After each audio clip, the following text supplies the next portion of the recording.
Hello, everyone, and welcome to the 5th episode of the Exploring Anti-natalism podcast, a podcast all about the subject of anti-natalism created by anti-natalists. My name is Amanda Oldfan-Sukanik, also known as Forever Wolf Films on YouTube, and today, Mark J. Maharaj and I will be speaking with legendary anti-natalist philosopher, author of Better Never to Have Been, The Harm of Coming into Existence, The Human Predicament, Debating Procreation, as well as a whole host of other works, David Benatar.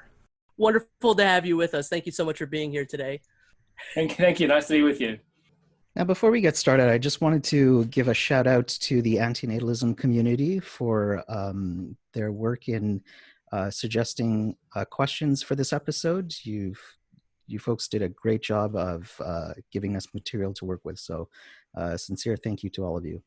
So, Professor Benatar, when you began in writing Better Never to Have Been, when you were first skirting this issue within your university in intellectual circles, I can imagine that the response to this topic must be very different than the response that perhaps you get now.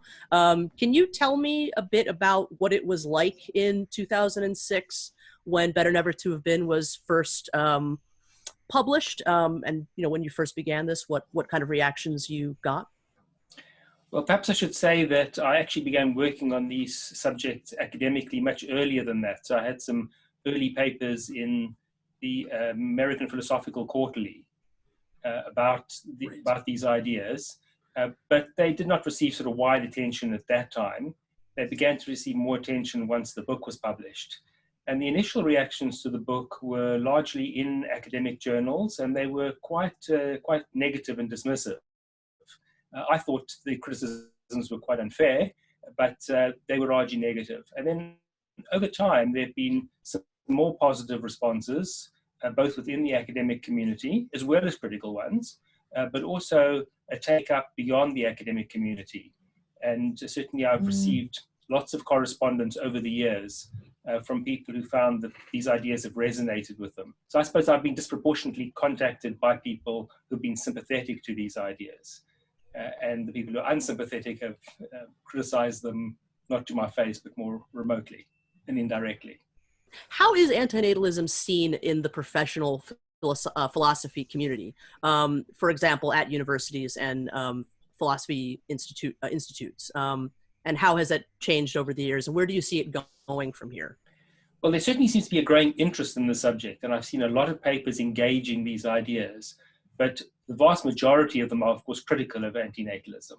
So I think, as I identified quite early on, there is quite a pervasive optimism among analytic philosophers, perhaps more optimism there than among some of the so-called continental philosophers.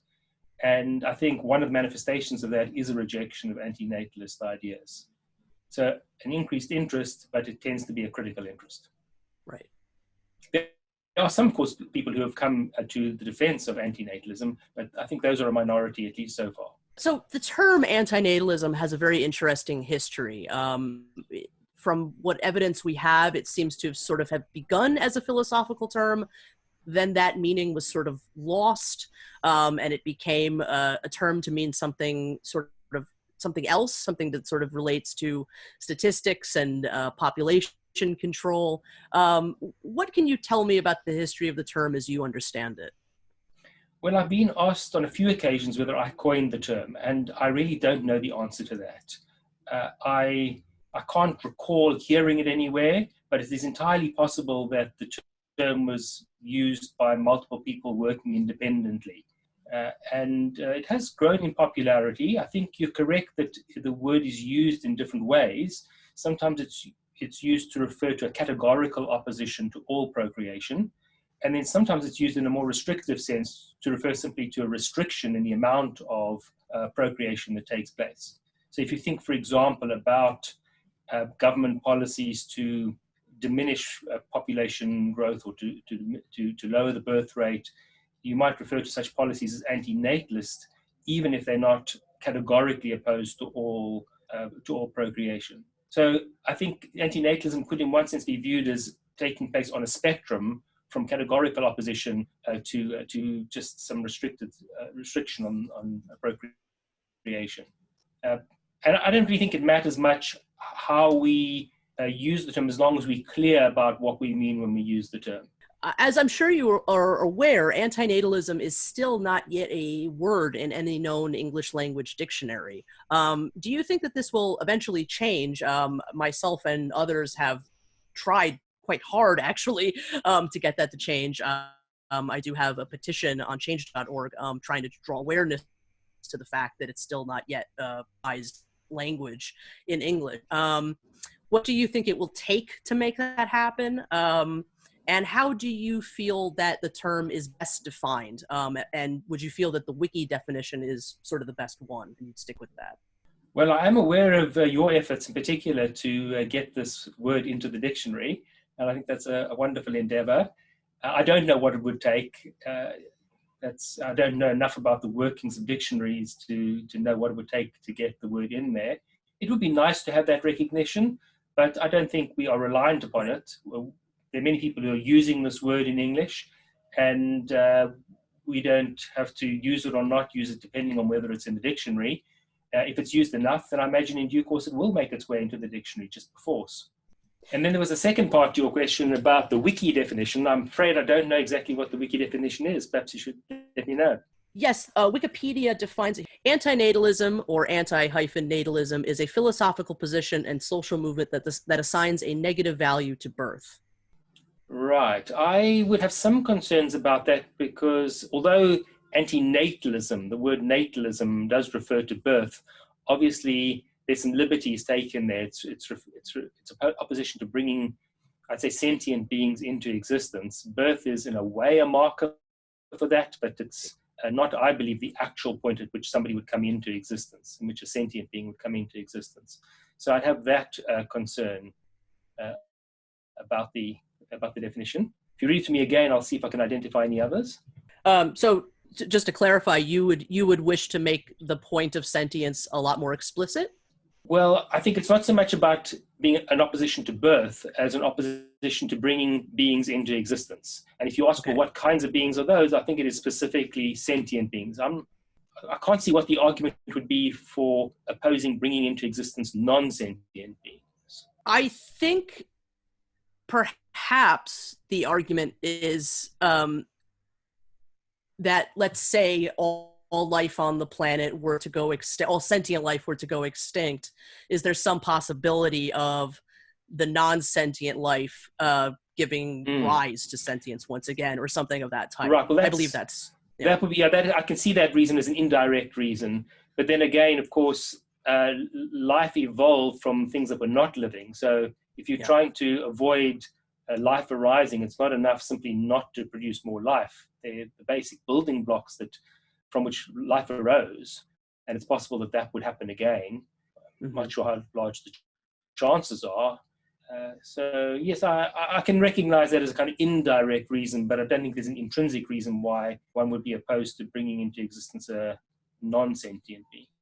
Okay, interesting. Perhaps we'll touch on a little bit more of that later. You wanted me to read the wiki definition one more time? Thanks. Yes, if you don't mind, because then I can see there's something else. Anti-natalism or anti-natalism is a philosophical position and social movement that assigns a negative value to birth. Okay, so if we change that to negative value to bringing beings into existence, again, I suppose another concern is whether it's simply assigning a negative value or whether it could sometimes be suggesting that we outright ought not to do it. So it could have negative value, but the negative value might be outweighed by other considerations. And I'd certainly say there's some antinatalists who would have that view, but that's a relatively weak view in comparison with the one that suggests that we ought to be bringing new sentient beings into existence. So again, I'm not suggesting that definition is bad in this respect. Perhaps it's good because it's more inclusive, but wouldn't fully capture the views of some antinatalists who would not simply be assigning negative value, but who would be going one step further and saying that negative value is not outweighed by other considerations, and therefore we ought not to be bringing these sentient beings into existence.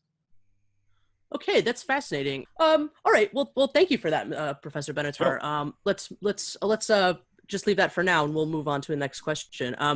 Do you find as time goes on, you have more students coming to you that are antinatalists that are like applying to your school because they're antinatalists, wanting to study the subject with you and like sort of making that their topic?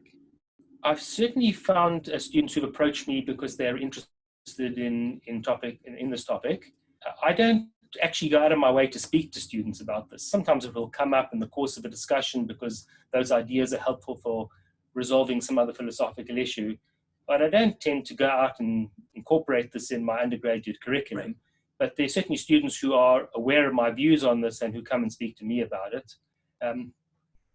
I teach in a far corner of the earth, and so we're not hardly a destination for philosophy students. We do get some from elsewhere, but there aren't many who are coming to study antinatalism specifically. Okay, interesting. I've been wondering that for quite some time. When you were writing Better Never to Have Been in all of your antinatalist works, what have been some of your major inspirations as far as books or perhaps other media? Well, I don't think inspiration came from there. It just seemed to me that these ideas were, in a way, obvious. I'm not saying the arguments were all fully developed, but it seemed obvious to me for a very long time that bringing new sentient beings into existence is problematic, that it's not in their interests. In fact, it's actually harmful to them. And I suppose what did lead me to write about these things was that I realized that these views that I held solved some quite otherwise intractable problems, particularly in population ethics. And I didn't believe that those problems were adequately considering the antinatalist ideas. And so that's really what led me to write academically about these issues. Okay. Can you comment on your thoughts of some of the, antinatalist authors of the past, Chiron, Mainlander, Zapp, even Ligotti? What are your feelings about these authors? Good, yes, so I should clarify. I only learned about some of these people like Arthur Schopenhauer and Peter Szellappi and others later on when people said, well, there's a great similarity between your conclusions and their conclusions. And then, of course, I went and read up and learned more about them. And I think there's lots to learn from each of these different people. Mm-hmm. Many of us have different styles. So the style of writing of some of those thinkers and writers is different from mine. And some of our arguments differ as well. So yes, I think it's good to read broadly on these topics. Transhumanist philosopher David Pearce gave a question. He asks, how does he respond to the argument from selection pressure? Adopting or not having kids can't possibly lead to human extinction. Staying child-free merely further intensifies selection pressure against any genetic predisposition to antinatalism. Remember, I'm not under any illusions that people are going to en masse stop breeding as a result of my arguments. I'm making an argument for why we ought not to bring new sentient beings into existence. And there's some people who will act on that and others who won't. So I'm not imagining for a moment that I'm going to have some global effect and bring about the end of human procreation. And if you suggest, well, if you have the anti-natalists not breeding, then you're going to have an entrenchment of the natalist ideas. Well, how do anti-natalists continuing to breed make the ultimate goal any more attainable? In other words, any couple has it within their control, the decision whether to produce a child or not. And if they make the decision not to bring this child into existence, that piles of suffering and death of that child, any children that child might in turn have, that's what's within your control. If you have that child, and even if for genetic or environmental reasons it's more predisposed to anti-natalist ideas, you've passed up this golden opportunity to prevent the suffering. So I've gone back and forth with David Pearce on this thing because I don't understand his objection. When he's talking about intensifying selection pressure, this is some evolutionary argument? Sorry, are you asking me that? Yeah, because well, have you heard about this? It is an evolutionary argument.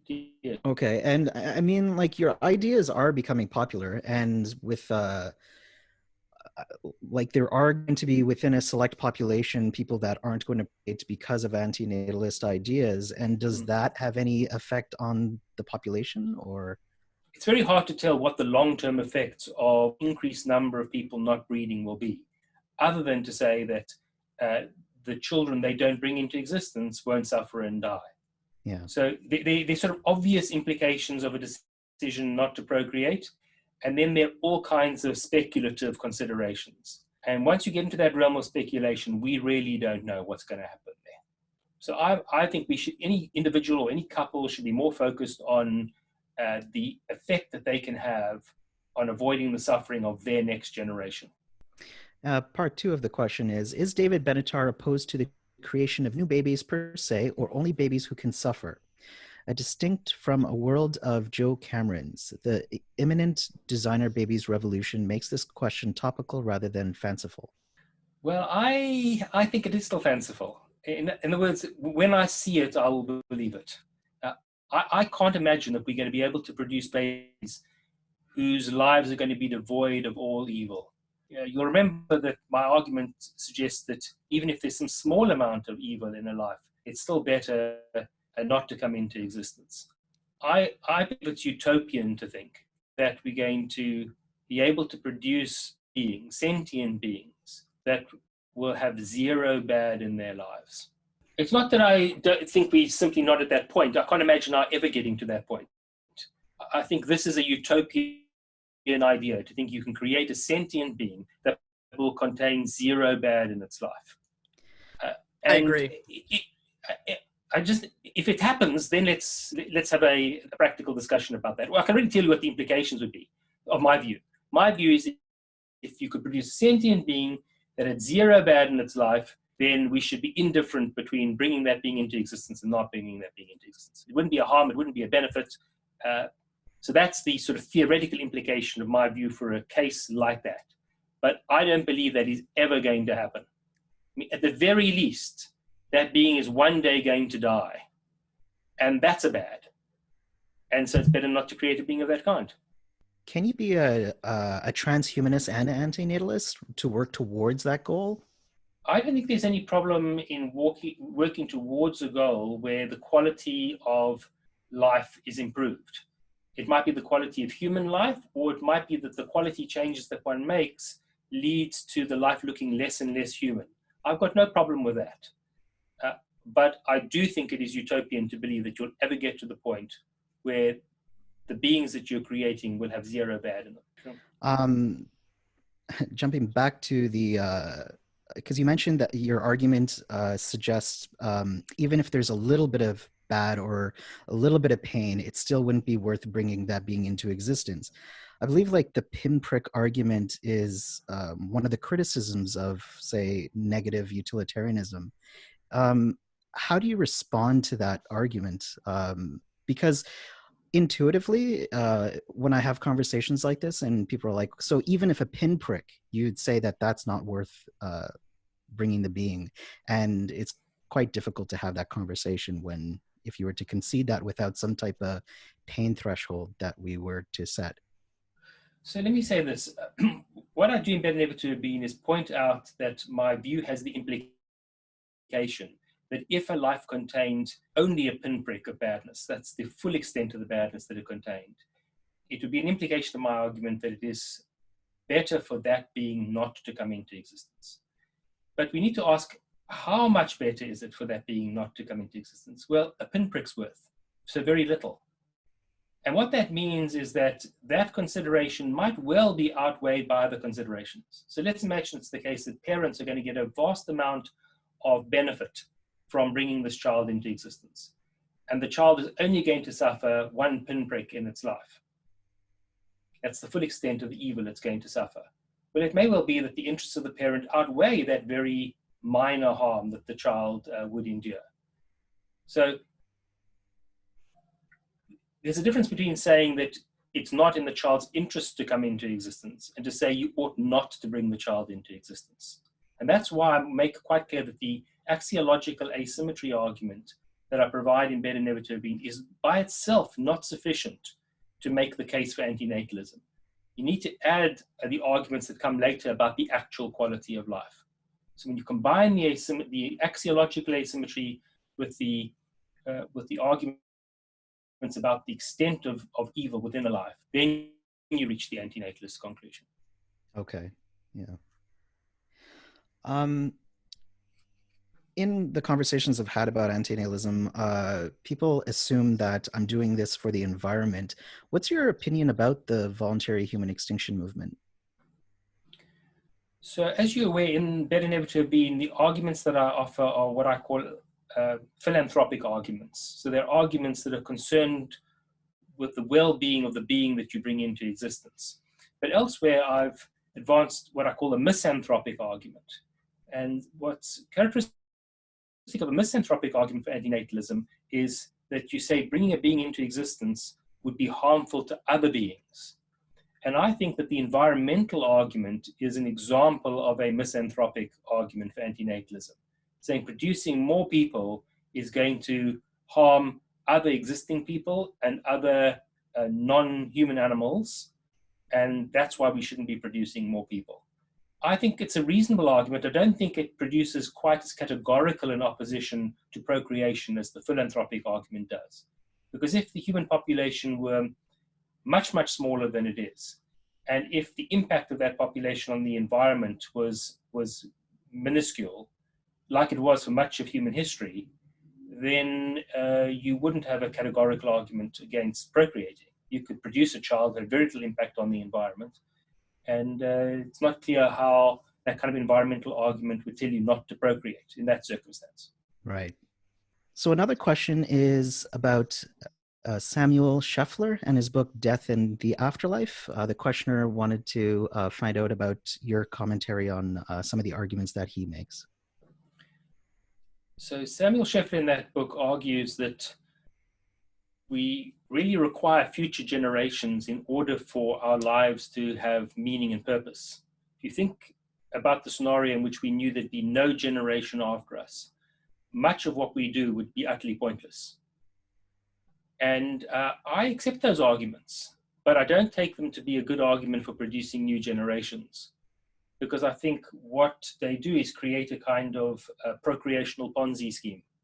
So each generation produces another generation in order to give itself meaning, but that new generation needs to produce another generation in order to give its self meaning. And this goes on until, as with all Ponzi schemes, it goes bust. And then there will be some generation that will pay the price that could have been paid much earlier without all the intervening suffering. So we'd like to ask you a little bit about abortion. Sure. Yes, because I don't have the paper in front of me, but you wrote a paper on fetal pain, right? Mm. And I think, well, in Better Never to Have Been, if I recall, you said it would be ethical in the early stages of gestation to abort the fetus, right? Mm-hmm. Correct. What I argued with my co-author in that paper on fetal pain was that it's likely that sentience emerges much later in gestation, around 28 to 30 weeks of gestation. So I think that's the crucial point at which, or the crucial stage at which the being comes into existence as a sentient being. And so before that, I think abortion would be morally required. I don't think it ought to be legally required. I think it would be morally required, because you're still at that point preventing a sentient being from coming into existence. Okay. But once the sentience emerges, now you're dealing with an existing being, and I think it has some at least rudimentary interest in continuing to exist. And it's not that abortion would never be justified in that later stage, but now there's some consideration that needs to be weighed up against the interests of the fetus in continuing to exist. And would the interests of the carrier, like in Judith Jarvis Thompson's paper, would that defeat? Would that be the strong argument for being okay to terminate the pregnancy? Like, do you have any criticisms of that argument of Thompson? Well, I'm not sure that's the best way to approach this. So what I would want to say is that once the fetus has an interest in continuing to exist, there's something that would need to be outweighed in order to justify the abortion. Okay. And I think different people could have different views about how strong that consideration needs to be. I think certainly maternal health and well-being would be among those, although it's hard to imagine quite that late for the decision to be delayed. But yeah, if the mother's life were in danger, her well-being would be endangered, I think that would be a very compelling reason to override that minimal interest of the fetus in continuing to exist. But I see. If it were just a whim on the part of the mother, then morally there may not be a sufficiently compelling argument. But that doesn't mean to say that legally she ought not to have the right to make that decision. So we need to draw the distinction between what is morally appropriate and what right somebody ought legally to have. So although on the legal question, I am pro-choice with respect to abortion, on the moral question, I have the pro-death view prior to the onset of sentience. And after the onset of sentience, I think things become more complicated, and then you need to work out what interests are being weighed up against one another. Okay, I see. I mean, I suppose I have a difficult time contemplating what the good enough reason would be to keep the child alive, considering, after that point of sentience, considering what awaits that person in life. Right, but then why wouldn't you say the same, let's say, with a day-old baby? Why would euthanasia the baby not be morally required? That does get a lot trickier, yeah. And where do you draw the line?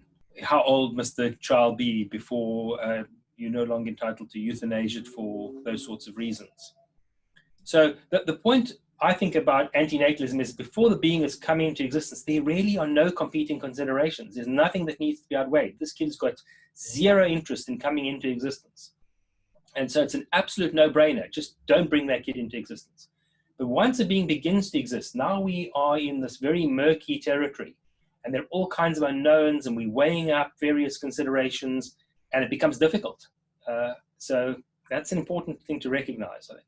Do you find that there needs to be more of a conversation of when it's ethically permissible to end a young child's life? I mean, certainly if there's severe illness, there's also the instances of very young children asking to be euthanized, and I'd be curious to know your thoughts on that. Well, in general, I think there ought to be much more discussion about the conditions under which people's lives should be ended for their own interests. Right. So I have advocated a more liberal view on assisted death. And I think we should certainly be having more of those conversations. But I recognize that there are complexities there. So on the one hand, somebody could have the view, look, you've got this free exit. You can get out of all of this suffering. And some people have the view that death is not bad. And so there's zero cost here. Why not just take it? And then other people say, well, no, but death isn't evil of itself. And so we have to weigh that up against your interest in avoiding the evil things within life.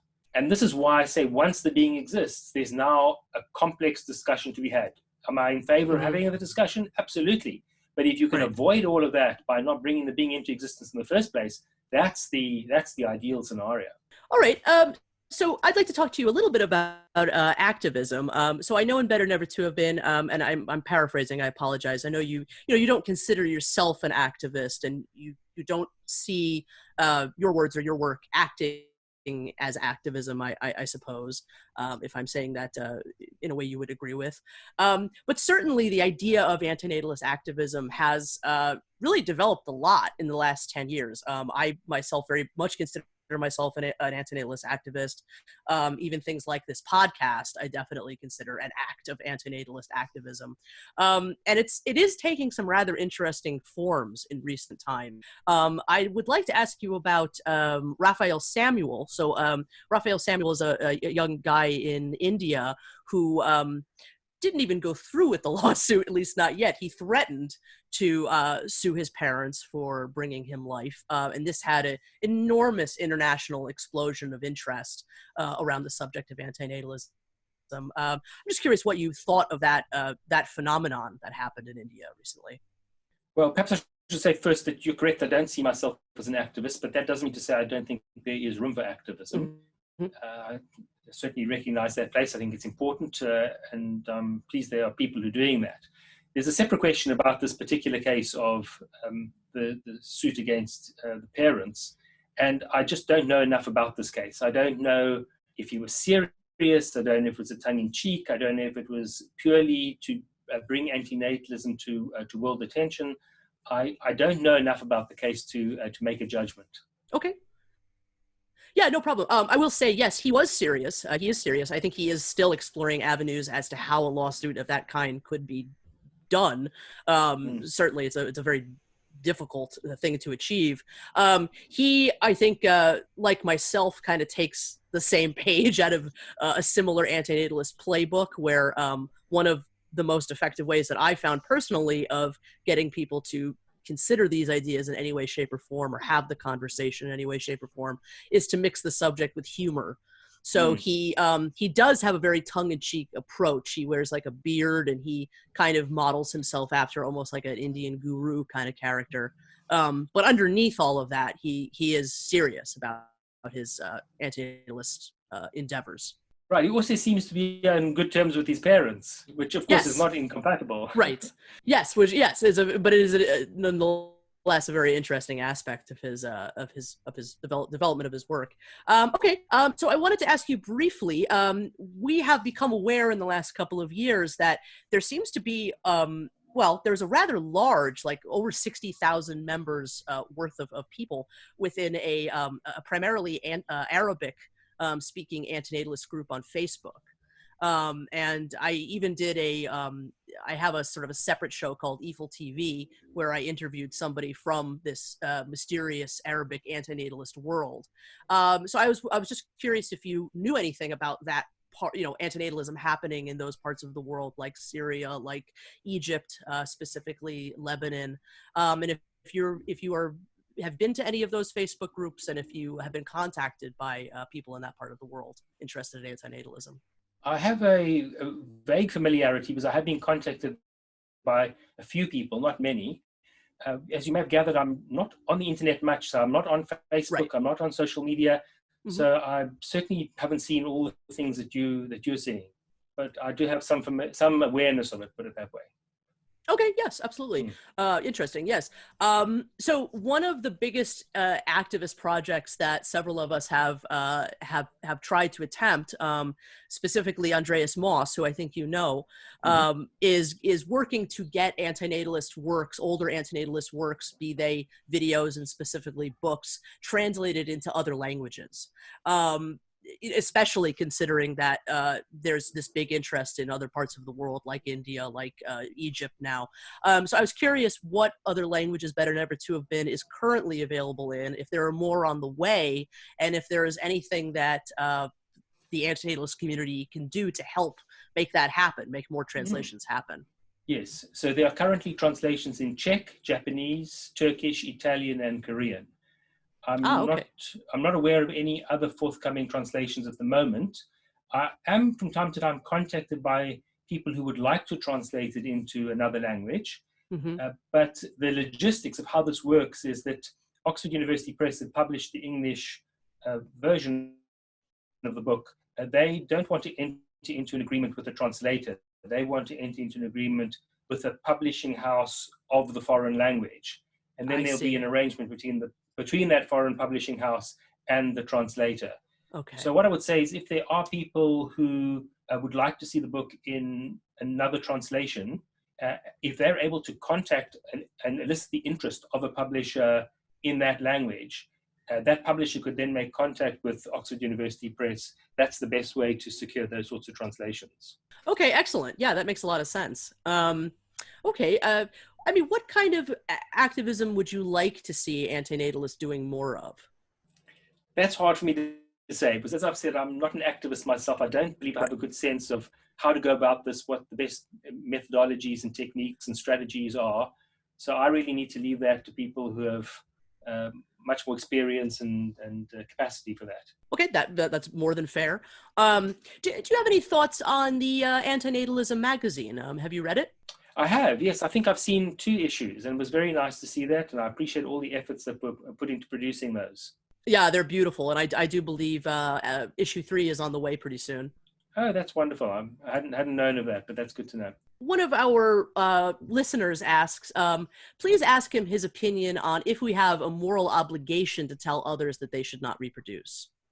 That's a difficult question, because if I say yes to that, then that suggests that you should go around telling everybody, you know, you ought not to be reproducing, you ought not to be reproducing.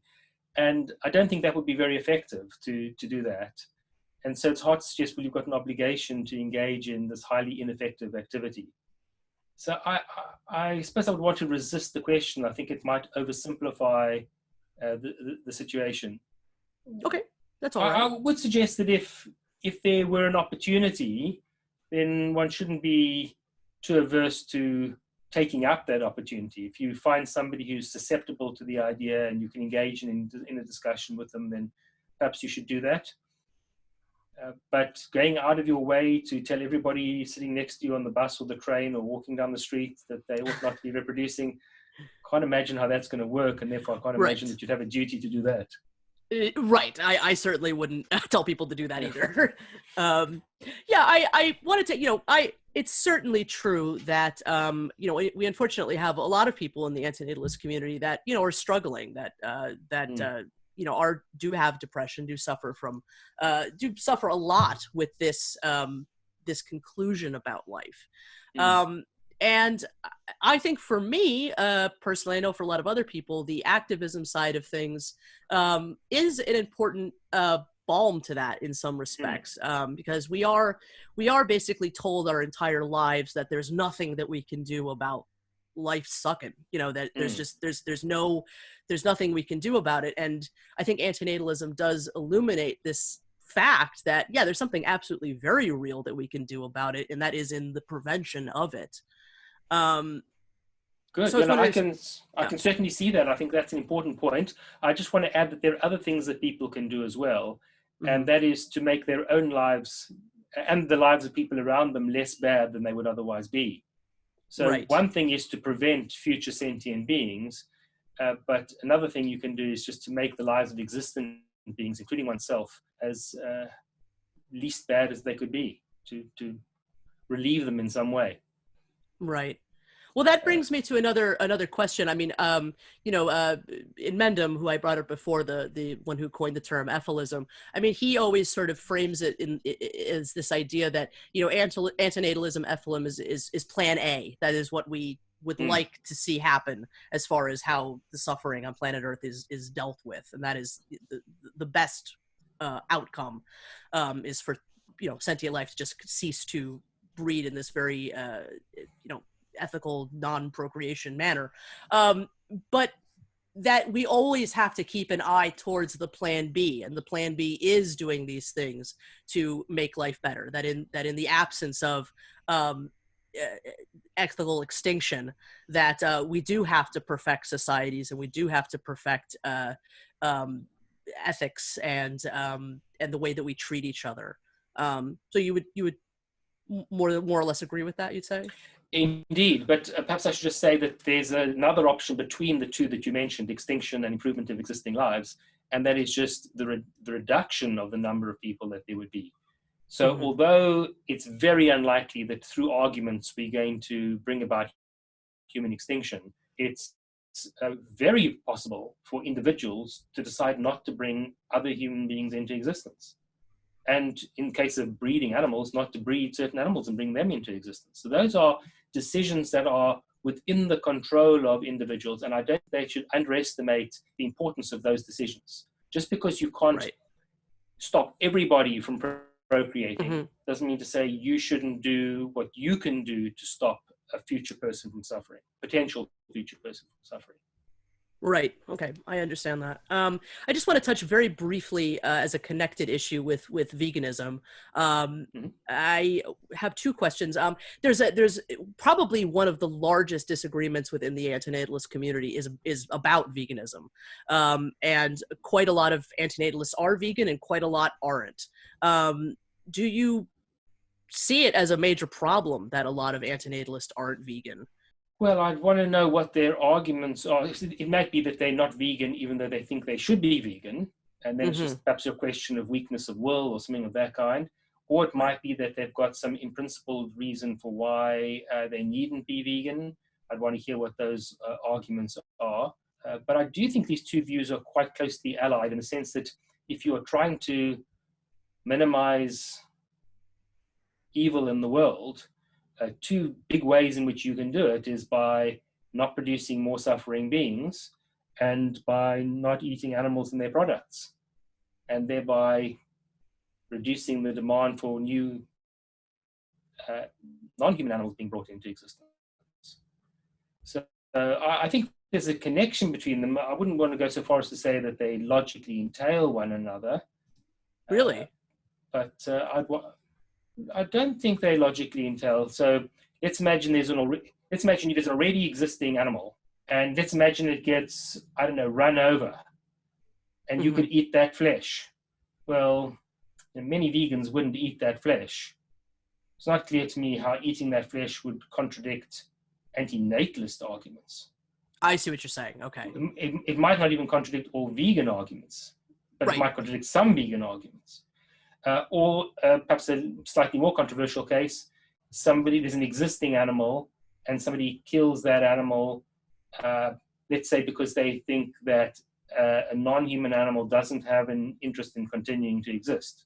Well, that's logically compatible with antinatalism, but I don't happen to agree with that view, but it's logically compatible. So the big question is, what is the argument underlying the opposition to veganism, and does that argument work or not? Okay, I see. Sort of related to that, Tejas asks, many important arguments against procreation seem to apply to all sentient beings. Do you think there is some inconsistency in applying them only to humans while continuing to contribute to procreation of sentient beings of other species? There may well be an inconsistency, but look, I think we've got to face that we're all inconsistent in some way or another. It's very hard to be entirely consistent. Now, I don't mention that as an excuse for our inconsistency, and it's not a justification for being inconsistent, but I think it might lead us to be perhaps less judgmental of people's inconsistencies. We can point them out, we can say there's a problem there, but we also have to be willing to recognize that we might be inconsistent in some ways. So I suppose what I'm trying to do here is differentiate between whether there's a good argument for holding positions that look incompatible, whether they are in fact incompatible or not incompatible, and then what view we take about the person holding that inconsistency. Just how judgmental are we of that person? How dismissive are we of that person? And there I would sort of caution against being too nasty, because it may be that we are susceptible ourselves to similar criticisms. Okay, well, with some of the remaining time that we have left, I'd like to talk a little bit about ethylism. That term ethylism, I'm not sure why it's necessary, because if antinatalism is opposed to all sentient life, does ethylism go beyond that to opposition to all life? Not really. I mean, ethylism really deals with, it defines the culprit in life as nature, as DNA, essentially, as evolution. That evolution and DNA are really the biggest problems in the universe, and calls for, all sentient extinction. There was this period of time in 2011 to 2010, 2011, where the subject of antinatalism and your work, Better Never to Have Been, kind of had this like crazy explosion on YouTube, where there was like this huge amount of conversation happening back and forth. And a tremendous amount of the conversation that was occurring at that time really defined antinatalism solely about human life. I mean, that was pretty much the idea that it would apply to all sentience really was rather rejected by most. And I think that, Better Never to Have Been, while you did mention the animals, it didn't really cover that as a full subject. And I think that did, unfortunately, give a lot of reason to people to sort of not include the animals in their consideration. And so that is very much why I think a big part of why ethylism did come about. Ethylism is life spelled backwards, and it's a term that was coined by the YouTube philosopher in Mendham.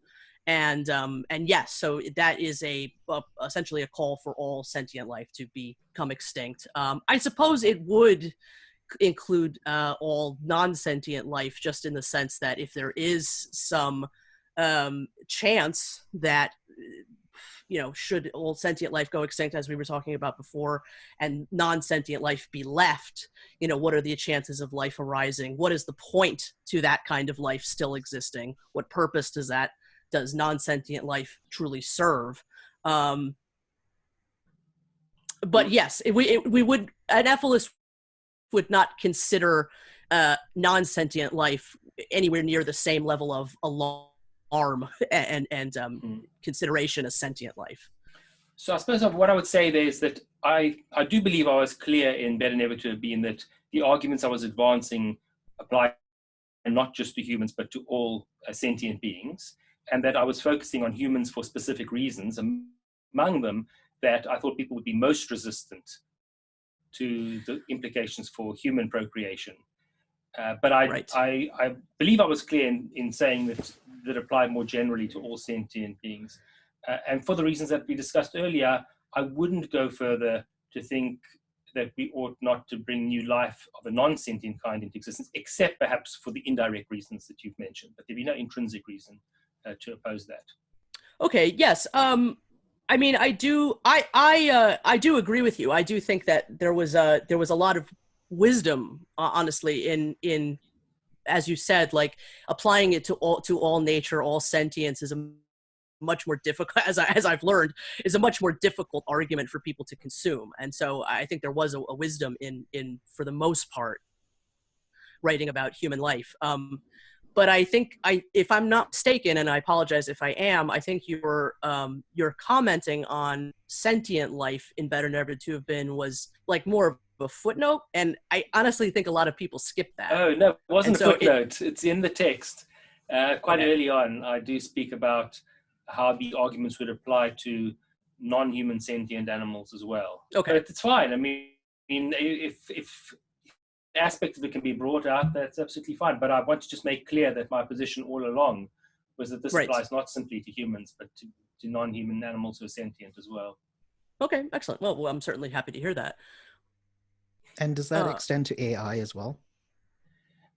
If we understand the AI as being conscious or sentient, then yes, it would extend to that too. Could you see AI becoming sentient or conscious, or just some type of philosophical zombie? I don't know enough to answer that question. So the point I would want to make would be a conditional point, that if the AI would be sentient or conscious, then I would be opposed to creating AI of that kind. Okay, thank you. Out of curiosity, do people ask you about ethilism with any regularity? And if so, what are you typically asked? And I was curious if you had watched any in Mendham videos by any chance. You're the first person I think who's asked me about ethilism. Really? Interesting. Okay. It does speak to the bravery of our movement, doesn't it? Yeah. It may just be that I'm not in those circles, but nobody has asked me about that before. Okay. But perhaps it's because I'm engaging more with academic philosophers, and then they may recognize that my position does in fact oppose bringing new sentient life into existence, whether that is human or not. Mm-hmm. And so they may see this as not distinct from the position I've already espoused. Right. Yeah, and that is fascinating because, I mean, I think in the general internet world, there really has been this tremendous amount of confusion, and they're very, very separate, and people get very, very angry a lot of times if you suggest that animal life be included in an antinatalist perspective. And I think that as time has gone on, they've certainly done a lot of merging, whether people wish to use the term ethilism or not. I think sentiocentric antinatalism is sort of becoming more of a term that's being used. But that is fascinating. I never would have suspected that the same kind of disagreement didn't carry on to other circles, but that does make some sense, I think. It's becoming a more common argument throughout antinatalism, I think, that if you had this theoretical red button and it was before you, and it had the power to just basically shut the universe off. No pain, no suffering, no horrible deaths inflicted on anybody in the process. It would just be a universe off button. Would the most ethical decision be to press that button? Now, it's not that this has a corollary to real life, and we're saying let's find that button now and press it. What ethicists are essentially arguing and pleading with in the world is, can we find ethical means of extinction? And we don't really have a plan or a roadmap to that. That's not how you achieve ethical extinction is certainly not a painting that the world has ever produced quite yet. But for the sake of a thought experiment, do you believe that it would be the most ethical thing to do to press that red button? So here, I think it does depend on what one's background theory is. I try to be theory neutral in Better Never to Have Been, to provide an argument that did not depend specifically on one or other ethical theory. There was a place in the book where I pointed out that what theory you had would affect your view on phased extinction. But this case of the benevolent world exploder, I think, is a scenario where your background theory will make a difference. So if you believe, for example, that people have a right not to be killed, well, then it's not the case that pressing this button that kills everybody instantaneously and painlessly would be the right thing to do. Although you may be producing a very good outcome, you'd be violating people's rights in the process. If, on the other hand, you're a negative utilitarian, then you'd say, well, that's exactly what you should do. So I think that this is the kind of case where you're going to have people disagreeing depending on what their background theoretical approach is. Speaking of which, are you a negative utilitarian? No. A lot of people have assumed that my arguments are utilitarian, and I don't take them to be utilitarian. I think they're equally compatible with other theoretical positions. What is your normative theory? I'm not going to answer that question. I'm just going to say that my arguments for antinatalism are theory neutral. So I think it's a mistake to read them as utilitarian arguments. They're compatible with utilitarianism, but I think they're compatible with other views as well. It's compatible with deontology as well? Yes. Okay. Yes, I think so. I very much think that if we are on this path of human extinction, that it would be this absolute tragedy if we were to go extinct before the animals did. That as much as human beings are awful and have failed in this myriad of ways, we are the only thing on planet Earth that even has a tiny speck of this potential to extinct the animals in some sort of ethical manner. And that's, the essentially the vehement conclusion to leave them in the hands of nature, and for whatever natural extinction eventually perhaps awaits them, would be essentially our worst ethical misstep, to take ourselves out of the equation before them. Can you give me some thoughts on that, perhaps? Yeah, I don't think we're going to take ourselves out of the equation in an ethical way. I think if it's we who take ourselves out of the equation, it's going to be in an unethical way, or it's going to happen through forces completely external to us, like a meteor. Okay. So I don't hold out much hope that humans would cause animal extinction in an ethical way. What we're seeing at the moment is animal extinction in unethical ways. Right, of course. That we're very good at. But yeah. I do not think it's likely that humans are going to lead to animal extinction in an ethical way. Do you feel that really most forms of antinatalism would hit a sort of ethical threshold where we wouldn't be able to continue any farther without breaching an unethical means, so to speak? Well, I certainly think there are heavy restrictions on the means that we can use to bring about extinction. Right. And I mean, some of those can be pretty obvious. I don't think we should go around murdering people and Right. Nor do I. Destroying animal lives. And I just don't think that's the way to bring about the goal. I don't think the goal can be brought about practically through ethical means. That's not what's going to happen. What's going to happen is we'll go extinct for other reasons. And so we've got to sort of recognize what the limits of our power are. So the interesting thing is antinatalism is in a way a kind of pessimistic philosophy, but sometimes you get this overly optimistic addendum to the pessimistic philosophy. So people believe, well, we ought not to be bringing new beings into existence, and we can actually ethically bring about human and other animal extinction. Well, that second part, I think, is overly optimistic. Things are a lot worse. We're not going to be able to do that. There are smaller things that we can do, like not having a child, like not breeding another dog.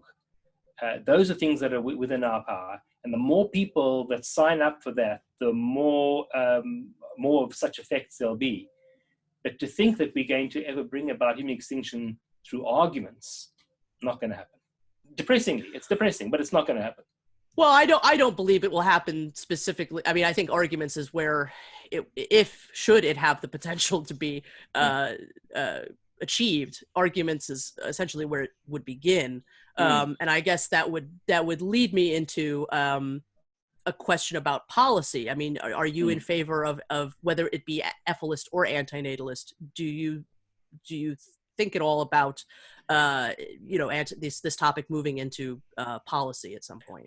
I think there could be some ethical policies, but there'd be many unethical policies. So let's imagine that there are people who want contraception and they're unable to access contraception, and we have policies that make contraception available to people who want it. Well, that's going to be, all things being equal, a perfectly ethical policy to have, and a good one to have. I'd be in favor of a policy of that kind. Or let's imagine even that there were policies that encouraged people to have fewer children, but didn't require them to have fewer children, didn't attach prison terms and the death penalty and all sorts of things for having babies. Then that might be acceptable. But then there are going to be a whole host of other policies, like an outright prohibition on procreation. Well, first of all, that's not going to happen in any democracy. And in any autocracy or oligarchy, there'd be severe resistance to that, and that might cause all kinds of other evils. It's not a good policy to go down that route. So I think we need to sort of recognize the limitations on our heart. I don't want to be too pessimistic about what any individual can do, but there is a long history of dangerous utopianism, where people have some ideal society, some ideal world that they're imagining, and now they believe that any means are permissible to that end. And they bring about untold suffering and evil. Right. And in the end, they rarely attain their goal. In fact, they never attain their goal. So I think we need to learn from the mistakes of the past and not make the same mistakes again. Okay. Couple more questions. Would you be in favor, just in terms of ending sentient life, are you in favor at all, or do you think there is an ethical way of sterilizing animal life? Again, there are lots of problems there. So if you sterilize, depends, let's imagine you sterilize predators, and now prey species increased in number, and more of them were dying of disease and of old age and of starvation because their numbers haven't been checked by predators. Well, you may have done more harm than good. Let's imagine that you try to extend this to prey species. Well, how many prey species, and what would the effect be on the ecosystem? Would that lead to more suffering down the line? And all these unknowns and complexities. Right. But does that mean that sort of small-scale sterilization may be appropriate? Absolutely. I can think of all kinds of circumstances where that is the lesser of the evils. So let's just take a domesticated animal, a companion animal, like a dog or a cat. There's some harm to that animal in subjecting it to the surgery of sterilization. And so it's not like there's no ethical question there. Right. But it's much better, I think, that you do that than that there be piles more puppies and kittens, many of whom are going to be so-called euthanized because they can't be homed, Right. and others which are going to suffer and eventually die anyway. So there, I think that sterilization is entirely appropriate. And then there may even be some circumstances in the wild where instead of culling animals, you can introduce a contraceptive into the food or the water supply or something and prevent killing animals. Their sterilization or contraception is going to be much better than killing animals. So there can imagine scenarios where that would be true. But if you're thinking you're going to sterilize all sentient life, I can't see that happening without adverse circumstances, adverse consequences. Maybe in the future, I can't discount the possibility entirely, but I don't think it's going to happen anytime soon. Okay, thank you for giving your thoughts on that. Let's say we were to extinct sentient life on planet Earth, but the planet still remained. What would you do from there? There is like as I was saying before, there is this fear that it could arise again. And so to make sure that nothing sentient ever, and this is leaving out for at least a moment, the possibility of life on other planets.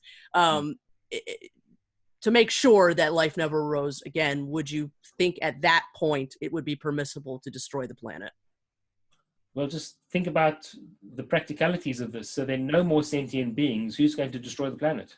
Well, we certainly have access to a lot of technology that could make that happen after we're gone.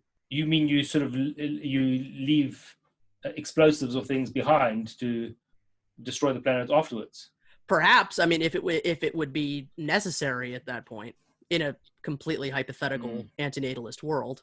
I can't imagine that. I can imagine it.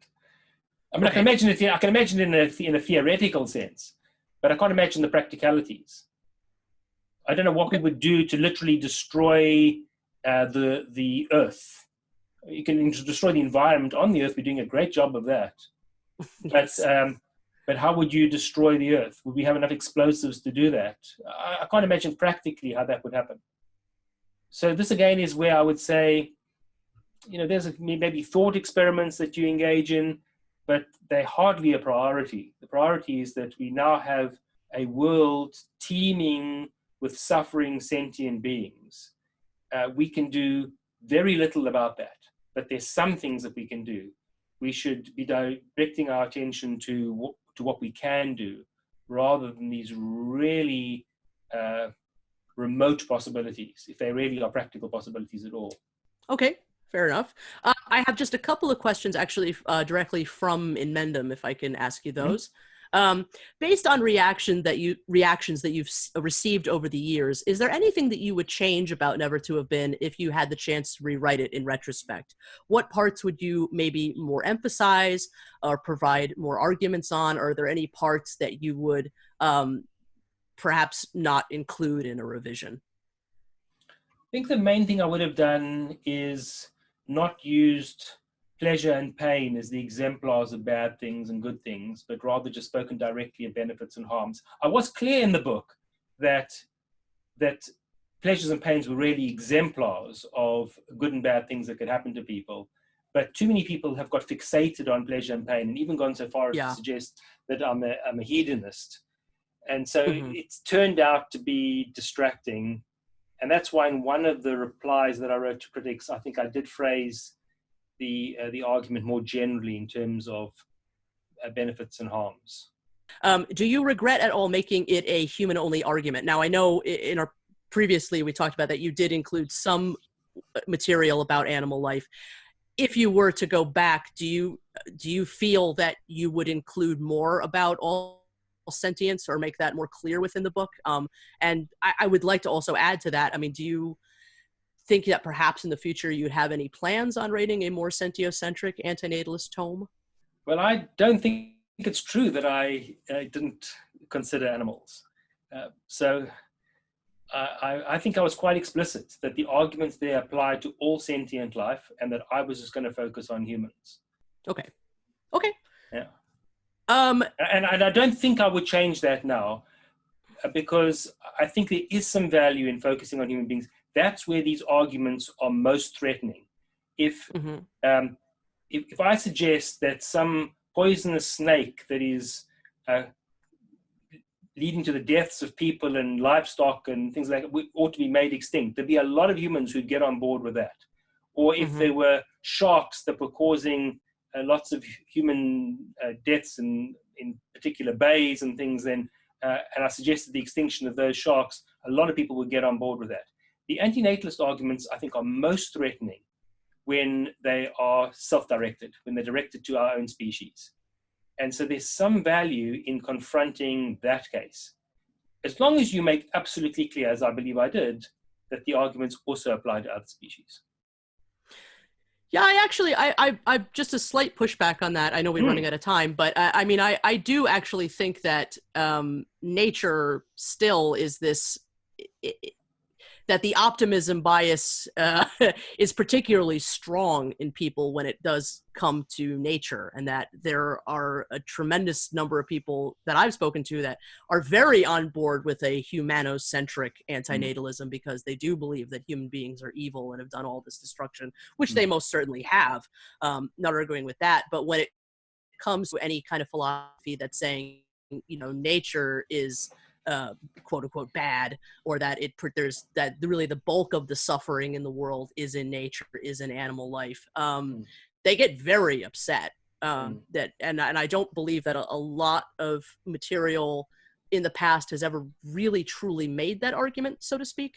And people do consider it to be a truly alien and alarming concept. I agree with you about that. And there is actually a growing philosophical literature on the suffering of wild animals. But there are two things I'd say here. First of all, if you're speaking about the predatory species, then what you've got is a sort of animal equivalent to the misanthropic argument. And given that the misanthropic argument is not the focus of Better Never to Have Been, I would not include that kind of argument with respect to animals.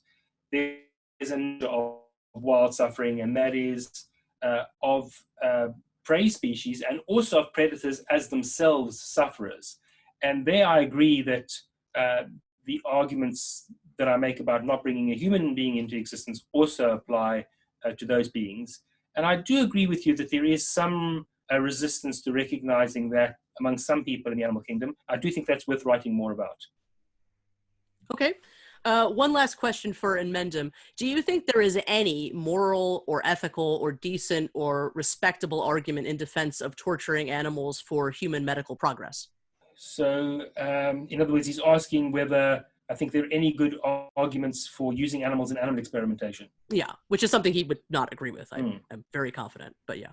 There are arguments in favor of using animals, just like there'd be arguments in favor of using human beings. As experimental subjects. So if you're suggesting there are no arguments, that would, I think, not be wise. The question is whether the arguments on balance are good arguments. And I would imagine that utilitarians would say they've got to be at least some circumstances where experimenting on a living being is morally justified, namely those circumstances in which you could produce more good by doing so than by abstaining from the experiment. Of course, people who believe that humans and animals have rights would say, well, even if you're going to produce more good by doing these experiments, this is not an acceptable means. You may not do that. So here again, I think it does depend on what your background theoretical view is. Okay. My view is that almost all animal experimentation that's currently done, I think, is inappropriate, is wrong. But just as I think there is some human experimentation that is justified, including pediatric experimentation that is justified. In other words, when you're dealing with a non-consenting human. So I think in principle, there might be some forms of animal experimentation that are justified. But they would have to be ones in which the interests of animals were weighed much, much more heavily than they are now. They'd have to be weighed in the same sorts of ways, controlling for the relevant variables as human children are. So if you draw blood from a child, for example, as part of an experimental study, that causes pain to that child. The child may have no benefit from the experiment, but there are very few people who think that you'd not be justified in enrolling a child in an experimental study if it involved drawing blood for research purposes. So long as you had parental consent and there were appropriate safeguards and the risks were very low, there might be some comparative argument that you could make with regard to animals. But that sort of experimental regime looks nothing like the experimental regime that we have at the moment. Just sort of a comment. I very much believe that antinatalism and ethicalism together are essentially like the last civil rights movement, that there's really nowhere to go from there with ethics, the right to not be imposed on. And I just sort of wondered if you sort of saw it in the same kind of way, or if you think that's an appropriate way to look at it. Well, it depends what you mean by the last civil rights movement, because there's one sense in which I think what you say is correct. If somebody is not brought into existence, well, then there are no further human rights issues for those beings. Mm-hmm. But if you're suggesting that there are not other important human rights considerations that you still need to attend to, then I would disagree. No, I'm not saying that. I'm not saying that they're called right. Certainly nothing of this kind, except for the imposition. And then except for exactly. Yeah. Was there any other misconceptions that you wanted to clear up in this episode? Because even though you cleared up a lot in this recording, I mean, you've definitely given some ammo for more debate in the community. Because like a lot of people thought you were a negative utilitarian and a hedonist. So now that you cleared that up, it's like, was there anything else you wanted to clear up? Nothing comes to mind immediately. I think we had a good opportunity there to undo some of those misconceptions. Yeah, that's great. Like, And it may well be that things I've said are going to be controversial amongst the community that you're obviously much more familiar with than I am. So we'll see what happens. Anyway, I suppose the general point I want to make is, when people disagree, how people can disagree nicely. I mean, we have done here in this discussion. Yes. But more generally, all too often I encounter vitriol in response to views that I hold, and I just find it unproductive and sad, really, because if we can engage with people who disagree with us, we can actually learn something from what they've got to say. We may alter our own views; they may alter their views. So what I would just generally do is, if people disagree with anything I've said, give me the best arguments back, and I'm happy to consider them. Yeah, I mean, I think it does. There is, I can say that there is of large variety in the way that people deal with in this community. But I think that does kind of speak to just how many types of people are interested in this subject. I mean, it really does appeal to people from like so many different walks of life and educational backgrounds, and so that buffet is rather interesting, even though sometimes it does get rather vitriolic, which at times too is very useful, I think. So I want to just say thank you so much, Professor Benatar, for being with us today. It's an absolute honor having you with us. There is no question in any way, shape, or form that you have changed antinatalism forever. You have inspired myself and so many. Thank you for everything that you have done to illuminate such an important idea in the world, and for everything that you've tried to do in the hopes of eliminating suffering and harm. So thank you. Thank you. Thank you very much. Absolutely.